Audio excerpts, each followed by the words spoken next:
Hello friend, आज के session में हम हिंदी करेंगे। तो हिंदी में आपके 15 क्वेश्चन है। तो चलिए क्लास को स्टार्ट करते हैं। क्वेश्चन फर्स्ट आप लोग की स्क्रीन पर आ चुका है। सरस्वती प्रेस की स्थापना किसने की थी? ऑप्शन ए दिया महात्मा गांधी, ऑप्शन बी दिया Bal Gangadhar Tilak, option C the right answer होगा चिंतामणि घोष ने इसका राइट आंसर होगा जो सरस्वती प्रेस की स्थापना की थी। उसके बाद चलते हैं नेक्स्ट क्वेश्चन। निम्न प वर्ग के विवरण पूछा गया। ऑप्शन ए दिया दंत, ऑप्शन बी दिया दंतोष, ऑप्शन सी दिया कठोष, ऑप्शन डी दिया गया औष्ठ।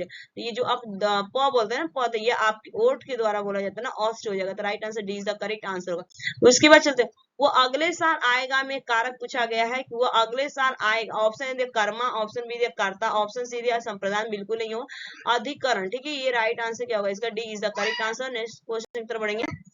वो घूमने गए वाक्य में किस काल का वर्णन हो रहा है? ऑप्शन ए दिया गया है आपका संधि वर्तमान, बिल्कुल वर्तमान की बात नहीं है। पूर्व वर्तमान की बात नहीं की गई, भविष्य काल भी नहीं। वो घूमने गए तो ये आपका भूतकाल में आता है। तो right answer third is the correct answer होगा।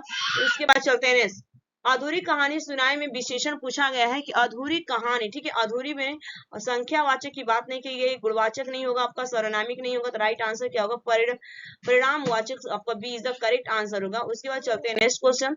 यथाक्रम किस समास का उदाहरण है? ऑप्शन ए तत्पुरुष समास, ऑप्शन बी दिया गया बहुब्री समास, ये तो होगा ना। ऑप्शन सी दिया गया आपका यहाँ पे अव्ययी भाव, ठीक है, समास है। ठीक है, राइट आंसर क्या होगा? सी इज द करेक्ट आंसर होगा। उसके बाद चलते हैं निम्न में से कौन सा अर्धमांत्रिक छंद है? ऑप्शन ए रोला, इसका राइट आंसर होगा सोठा। ठीक है, सोठा जो है आपका अर्धमांत्रिक छंद है। तो B is the correct answer होगा। उसके बाद चलते हैं नेक्स्ट। निम्नलिखित में से कौन सा शब्द तत्सम में पूछा गया है? तत्सम, तत्सम का मतलब होता है संस्कृत वर्ड, और तत्सम का बिगड़ा होता रूप जो होता है तद्भव होता है। क्या बोलते हैं उसको? तद्भव बोलते हैं। ठीक है, तद्भव आपका बिगड़ा हुआ रूप होता है संस्कृत का। तो तत्सम पूछा गया है, जो कि तत्सम आपका संस्कृत वर्ड होता है। ऑप्शन ए सतु, तो ये तो आपका सतु नहीं होगा ये, क्योंकि ये संस्कृत का बिगड़ा हुआ। सरसों भी नहीं होगा, सिर भी नहीं होगा। तो राइट आंसर क्या होगा? शीतल। शीतल आपका संस्कृत वर्ड है, और शीतल का मतलब जो होता है आपका ठंडक होता है। ठीक है, तो right answer B is the correct answer. Next question.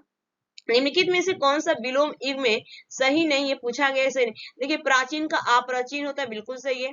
अस्थावर का जंगम होता है, बिल्कुल सही है। हास्य का रुदन होता है, बिल्कुल सही है। लेकिन सम्मुख का आमुख नहीं होगा। अब बताइएगा सम्मुख क्या होता है? ठीक है, ये आपका right answer C. Next question तरह बोलते हैं। शब्द युग्म शीतशील का अर्थ भेद पूछा गया। ऑप्शन ए ठंडा बंद करना, ठीक है। ऑप्शन बी दिया गया ठंडा चरित्र, बिल्कुल सही है कि शीत मीन्स क्या होता है? ठंडा होता है, और शील मीन्स क्या होता है? आपका चरित्र होता है। तो राइट आंसर आपका यहाँ पे B is the correct answer. उसके बाद चलते हैं नेक्स्ट। किस वाक्य में मध्यम पुरुषवाचक सर्वनाम प्रयुक्त हुआ है? ऑप्शन ए आप काज महाकाज, ठीक है। ऑप्शन बी दिया गया वो अपने आप चला जाएगा, बिल्कुल नहीं। मैंने अपना काम कर लिया, ये भी नहीं। आप गांव से कब आए हैं? ठीक है, जब बड़े लोग होते हैं ना, अब ऐसा थोड़ी बोलेंगे आप गांव से कब आया। ठीक है, तो इसके लिए हम क्या यूज करते हैं? आप गांव से कब आए हैं, एक ही पर्सन की बात की जा रही है। तो यहाँ पे राइट आंसर डी करें। Next question. सकर्मक क्रिया कौन सी पूछा गया? सकर्मक, ठीक है। ऑप्शन है लिख रहे हैं, बिल्कुल सही है कि आपका सकर्मक है। बाकी क्या है आपका अकर्मक है, सोना, हंसना और रोना। ठीक है, ये आपका क्या अकर्मक क्रिया है। A is the correct answer. Next question. Ram खाना खाता है, वाक्य में कौन सा वाच्य पूछा गया कि राम खाना खाता है? तो वाक्य में कौन सा आपका वाच्य? ऑप्शन ए कर्मवाच्य, ऑप्शन भी दिया गया यहाँ पे कर्तव्यवाच्य। तो राइट आंसर क्या होगा? कौन खाना खा रहा है? राम खाना खा रहा है ना, तो यहाँ पे कर्तव्यवाच्य जगह। तो राइट आंसर क्या होगा? बी। उसके बाद चलते तारे गिनना मुहावरे का अर्थ पूछा गया है कि तारे गिनना मुहावरे। ऑप्शन ए नींद ना आना, बिल्कुल सही है कि तारे हम जब गिनते हैं तो उसका मतलब कि नींद नहीं आती। मुहावरा पूछा गया। क्रोध का आना नहीं होगा, हार मानना भी नहीं होगा, अधिकार रखना। उसके बाद चलते नहीं, इनमें से कौन सा सब संज्ञा से बना हुआ है विशेषण? ठीक है, और नीचे से जाति भी नहीं है आपका, कृपा भी नहीं है, नमक भी नहीं है। तो राइट आंसर क्या होगा? कुलीन। देखिए, कुल से आपका क्या बना है? लीन बना है। ठीक है, तो ये आपका कुलीन हो जाएगा। तो ये आपका विशेषण है ना। तो right answer is the correct answer. Thanks for watching this video. Bye bye, take care, have a nice day.